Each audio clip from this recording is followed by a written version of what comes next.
This is a no-brainer, okay? This is where the bluntness comes. Punctuality. Be on time. Okay, my wife is notoriously late. I mean, always late. And she said, well, I'm always late, I don't know what to do. Well, here's a quote for you, okay? To be on time, to guarantee you are on time, you have to be willing to be early. You have to be willing to be 30 minutes early, 45 minutes early. You've got to be willing to be early. You know, if you read, bring a book with you, sit in the parking lot. But that's the only way you guarantee you're on time. Because if you wait and you're expecting, okay, that's 15 minutes lead time, how many of you have come up on a bad accident that's taken a lot longer than 15 minutes? You don't want to risk a job on a bad accident, because it will happen. I have been late, but I guarantee you I am more on time than anybody in this room. I may be tied with you, but I am rarely late. And if I'm late, everybody calls me because they think something's wrong. But to be on time, you have to be willing to be early, okay? And you will lose a job or a job opportunity because of this. This is something that's key. Attire, not much depth. You always want to dress one level above the person interviewing you. What I used to call, I'd call the receptionist. I'd say, just out of curiosity, I'm coming in for an interview and I want to be dressed appropriately. What does Mr. So-and-so or Mrs. So-and-so dress like? Are they suit and tie? Are they, casual? How do I need to be dressed? They'll tell you. It's, I'm not even going to dip into the women's clothing. No idea. Sorry. Women, check it out with somebody else. Don't know what to tell you. But guys, one step above, kind of, it's, if they're in a button-up shirt, no jacket, maybe you're in a button-up shirt with a jacket. But you never want to be underdressed, okay? Hygiene. This is what, you may think showers, brushing your teeth, that kind of stuff. I'm also talking about this, you guys are going to think I'm crazy, but this happens. Do not go into a job interview with X's on your hands from the night at the bar before. I promise you. No stamps on your hands. You're laughing. You'd be surprised at how many people I interviewed while at TCU that came in with X's on my hand. I'm going, you didn't even have enough time to shower, and you want me to take some time and interview you? Not going to happen. So, for those people that you know that do that kind of stuff, educate them. Take a shower, wash the X's off the stamps, whatever it is. Make sure you're presentable. Okay? Gatekeeper. It's when Stephen was talking on the panel about talking to a receptionist, talking to the person walking you to the office. Be nice to everyone. Because I know CEOs and I know bosses and I know HR managers that the second you leave will call up to the front desk and say, how did he or she treat you? Were they nice? Did they talk to you? Were they rude? Were they talking to anybody else? They will ask. So treat everybody the second you get out of your car, actually the second you pull into the parking lot, you are in an interview. Okay? It's not just in the room that you're interviewing with. When you walk up, be nice, be respectful, open a door. Okay? So keep in mind, they may contact that person, and you don't want that to be the difference in you getting a job, unless it's helping you. You don't want that to be the reason you're not getting a job. Okay? Preparation. Do your research on the company. Okay? We'll dip into a little bit of this more later, but just do your research. You want to know who you're interviewing with. They don't want to think that they're on a list of 30 people that you're just dropping by. Here's a resume, see you later, kind of deal. They want to know you've actually put some time to understand who you're interviewing with. Okay? Email. This is more for girls. Guys, you may do it too, I don't know. But not saying pink signature lines are not, are bad, but we want to be, professional at that point in time. They don't want to think that they're, hiring the California girl on the corner that's just all bubbly. I mean, just more classy at that point in time, more conservative just during that. But you may be interviewing with the most raw man on the planet, and while it shouldn't matter, it can. It can cloud you. We just don't want to even throw those things out there. We don't want to give them opportunity to pass judgment on an email signature, right? Social media, be smart. More people lose jobs because of this right here than anything else out there. If you wouldn't hand your boss your Facebook page and give him the password or her the password and say, here, go through and look at everything you want, then don't have it up there. Okay? Do not have it. My wife spends hours a week looking through Facebook. Okay? It happens, I promise you.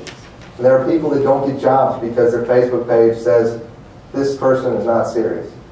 I interviewed somebody for Frog Camp when I was at TCU, and on her Facebook page the morning of her interview said, hungover from the night before, now I have to go to this BS interview. And I saw that. And so when she walked in, I said, is this the BS interview you're talking about, or do you have another one, or what's the deal? We will look, okay? We will look. You guys are laughing, but this happens, I promise you. Follow up. If they ask you to do something, do it. It's pretty self-explanatory. I'm not even going to say anything. I want everybody just to read that real quick.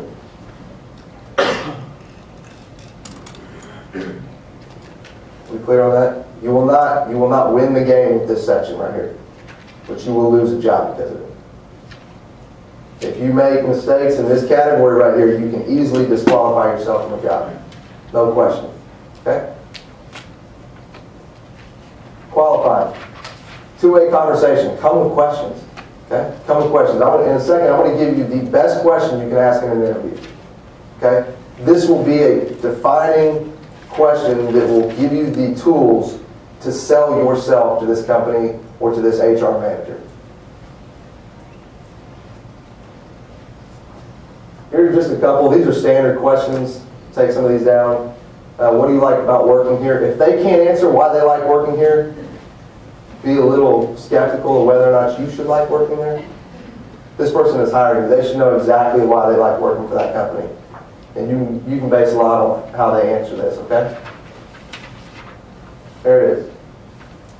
At the end of the day, what's the difference between the person you hire and those that miss the opportunity to come and work for you? What is the difference? The answer to this question will tell you exactly how to sell yourself. The answer may be, you know what? I'm looking for somebody who's willing to come in here and work, to go through the training, to learn it. I don't want somebody who's looking to come in here and make $70,000 the first year and just kind of piddle around. I want somebody who's here for the long run, who wants to work hard.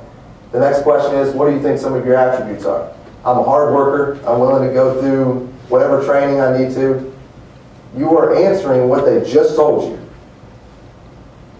They have told you, this is what I will make my decision by. This is the ideal person I'm looking for. And the rest of that interview, you can be that ideal person.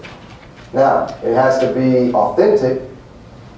You know, if they say, I'm looking for somebody who gets up at 6:30 and is ready to go. If you are not a morning person, don't say you are. Okay? If you are not even a Christian until noon, don't say it. Okay? So that right there, that's timing when to ask that question. But if you can ask that question and they will answer it, you will know exactly what you need to say from that point on to get that job, or at least to get a call back. Because they will tell you how to sell it. In my business, I say, listen, I know you have a ton of vendors that come in here nonstop. How do I start doing business with you? What do I need to have? What do I need to do? Well, you need to do this, this, and this. Well, if those three things I can do, I do them right then and I tell them I can do them. They've told me what it takes to sell them. And then, if they tell you that, they almost have an obligation to bring you back if you say you are that. They're saying, hey, here's how you get a job with me. If you say, well, this is what I am. There's almost an obligation there, okay? Well, let's move on to the next step, okay? Do not ask. This goes back to kind of the previous section. This will disqualify you faster than anything else. How many vacation days do I get? How much will I be paid? I've been working for 2 years with my current company. I still don't know how many vacation days I get. Because I refuse to ask. I just put in for vacation, and if they say no, then okay. But I have no idea how many vacation days I have. How much will I be paid? That's good to know, not on the first interview. You can find time to ask that. Okay, when they offer you the job, it's, oh yeah, by the way, are there paychecks here? Do you get paid? If so, what am I kind of looking at? Just don't. And here's the other key one. Do not Ask any questions that are answered in the literature that you are either given or have access to. This goes back to the preparation. Don't ask the company, so what do you guys do here? Okay? You should know that. You should have already looked through every page on that website. You should know exactly what they do. You should know who their competitors are. You should know all that information. So, do your research and don't ask a question that can be answered by stuff that you have access to. Does that make sense? Are we in agreement that that's realistic? Okay? My wife has actually had people ask, so what is this job for again? What? You don't even know the job you're interviewing for? I mean, this stuff is easy. I know the people in this room would not do this, but you'd be surprised how many people do.